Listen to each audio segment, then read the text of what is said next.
Bonjour Thomas, bonjour à tous, bonjour Sylvie Goulard, vous êtes député européen centriste, on peut dire ça? On peut dire ça. C'est pour l'Europe, en fait, le E, il a dit en France, mais c'est l'ADLE, c'est l'Alliance des démocrates et libéraux pour l'Europe. Voilà. En français, on dit centriste. Voilà, on dit centriste, c'est parfait. La question actuelle en France et en Europe est celle de la sécurité. Est-ce que plus d'Europe et plus de sécurité sont compatibles? Vous savez, moi, je ne sais pas ce que ça veut dire plus d'Europe. Et je crois que les gens aspirent très sérieusement à plus de sécurité. Donc, il y a sûrement des choses à améliorer au niveau européen. Il y a des choses à faire au niveau national. Il y a probablement aussi des choses à faire au niveau global. Surtout si, comme un certain nombre de responsables politiques le disent, nous nous trouvions en guerre. On est en guerre ou pas? J'hésite à employer ce mot. Je trouve qu'il faut vraiment réfléchir au sens des mots. En droit international, la guerre, ça correspond, jusqu'à présent en tout cas, à des conflits entre États. Là, on n'a pas un État en face de nous, on a une menace extrêmement fragmentée. On a un califat autoproclamé, comme on le dit. Oui, mais ce n'est pas des soldats du califat en tant que tel. On a un peu l'impression, enfin, je ne suis pas spécialiste de ces questions-là, donc je suis extrêmement prudente, mais on a l'impression qu'on a quand même affaire à un espèce de réseau qui d'ailleurs recrute de manière très bizarre. On n'est pas face à une armée comme l'armée soviétique dans les années 80 de notre jeunesse. Donc c'est là qu'il faut se poser des questions. Parce que si on n'a pas la bonne analyse au départ, et si on ne tire pas non plus les conséquences des mots qu'on emploie, toutes les conséquences, y compris peut-être de faire vivre les gens de manière un peu différente. Que voulez-vous dire? Ce que je veux dire, c'est que c'est un peu bizarre de dire on est en guerre, mais on veut maintenir tout un tas d'événements festifs. Je crois que les générations parmi les gens qui nous écoutent, qui ont connu la Seconde Guerre mondiale, il y en a encore, se rappellent une situation qui était extrêmement différente, de couvre-feu, de menaces physiques quotidiennes, de conscription. Donc, si on est en guerre, il n'y a pas les fêtes de Bayonne, c'est ce que vous voulez dire en gros? Vous simplifiez un peu, mais en tout cas, il faut se poser la question de savoir si ça implique un certain nombre de conséquences, lesquelles et quelles sont les conséquences que la population est prête à supporter. Pour ma part, j'ai l'impression que face à cette menace-là, oui, nous aurions tort de nous abriter derrière des mots du passé et que nous ne voyons pas que c'est un conflit qui appelle des réponses en termes internationaux. Je crois qu'il y a des pays qui propagent un islam qui est un islam violent, qui est discriminatoire pour les femmes, qui est contraire à nos valeurs et que nous ne nous sommes jamais attaqués à cette question. Des pays du Golfe? Je pense qu'il y a des pays du Golfe, notamment l'Arabie Saoudite, avec lesquels nous continuons à faire du commerce.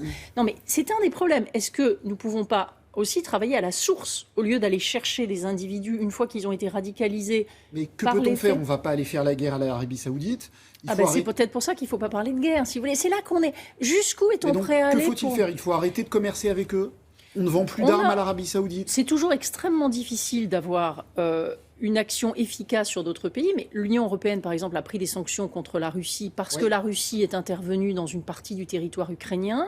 On peut imaginer de discuter d'abord, de discuter avec ces pays-là, de les placer devant leurs responsabilités. Ce sont des pays dans lesquels vous avez aussi des personnes qui ne partagent pas forcément toutes les conséquences ou n'ont pas conscience de toutes les conséquences de ce qui se passe. Enfin, en tout cas, il faut clarifier cet aspect. Il y a un aspect, à mon avis, international. Vous savez, après la Seconde Guerre mondiale, les Nations Unies ont été créées pour lutter contre les conflits armés. La France est membre du Conseil permanent de sécurité des Nations Unies. Est-ce que nous ne pourrions pas porter la question au niveau planétaire? De même que les questions de réfugiés, la répartition des réfugiés, ce n'est pas seulement un problème européen ou français. Vous parliez de sécurité tout à l'heure. Depuis que j'existe, en gros, j'entends parler de défense européenne, d'armée commune. Ça n'avance pas beaucoup. Ben oui, mais on paye le prix de l'Europe qu'on n'a pas faite. On ne peut pas reprocher à l'Europe de ne pas faire ce qu'on n'a pas voulu qu'elle fasse. Voilà. L'Europe, comment ça marche? Contrairement à ce que beaucoup de gens pensent, il y a une délégation de pouvoir. Ce sont les États qui attribuent des pouvoirs à l'Europe. Ce n'est pas l'Europe qui s'attribue des pouvoirs. Et les États sont trop frileux. Et les États, jusqu'à présent, n'ont pas franchi ce pas. Pour des raisons qui sont des raisons parfois valables, c'est pas évident. Par exemple, si vous parlez rien qu'avec l'Allemagne, en Allemagne, la chancelière ne peut pas envoyer des troupes en 2 heures, comme l'a fait le président de la République. Voilà, il faut une décision parlementaire. Donc il y a des aspects démocratiques. Mais on peut en parler, on peut essayer d'améliorer les choses. Ce qui me frappe beaucoup dans le contexte actuel, c'est qu'au lieu d'essayer d'améliorer, de se dire, voilà, qu'est-ce qui ne va pas? Qu'est-ce qu'on n'a pas fait? Qu'est-ce qu'on a raté, le cas échéant? Peut-être qu'on a raté les choses, effectivement, en matière de défense européenne. Mais comment on améliore? Tout le monde est tétanisé en disant « Ah, on ne peut plus rien faire ». Et je crois que les populations françaises, allemandes, italiennes, etc., si on leur expliquait un plan qui a du sens, peut-être accepteraient-elles de le considérer. Il faut arrêter de se faire peur avec... C'est pas plus d'Europe pour faire plus d'Europe, c'est plus d'efficacité dans la lutte contre les terroristes, plus de défense dans des zones où il y a effectivement des califats et autres États autoproclamés, qui d'ailleurs sur place, je tiens à le dire, font beaucoup de morts aussi. Nous avons eu un mort, et c'est tragique, dans une église en France, mais vous avez des milliers de personnes qui sont massacrées dans ces pays-là. Donc c'est aussi pour maintenir la paix globale que nous avons intérêt à agir et à prendre nos responsabilités. Michel Rocard disait que si la France ne pouvait pas accueillir toute la misère du monde, elle devait y prendre sa part. Est-ce que vous diriez la même chose de l'Europe? L'Europe doit-elle prendre sa part à la misère du monde et donc continuer à accueillir des réfugiés?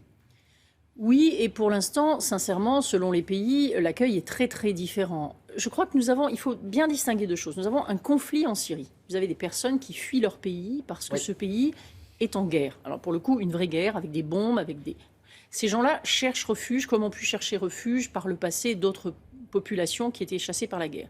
On peut espérer justement, si on a à la fois une action diplomatique, voire militaire, qui ramène la paix en Syrie, que c'est un accueil provisoire et que ces gens-là pourront un jour retourner reconstruire leur pays. C'est une option. En tout cas, il faut y travailler.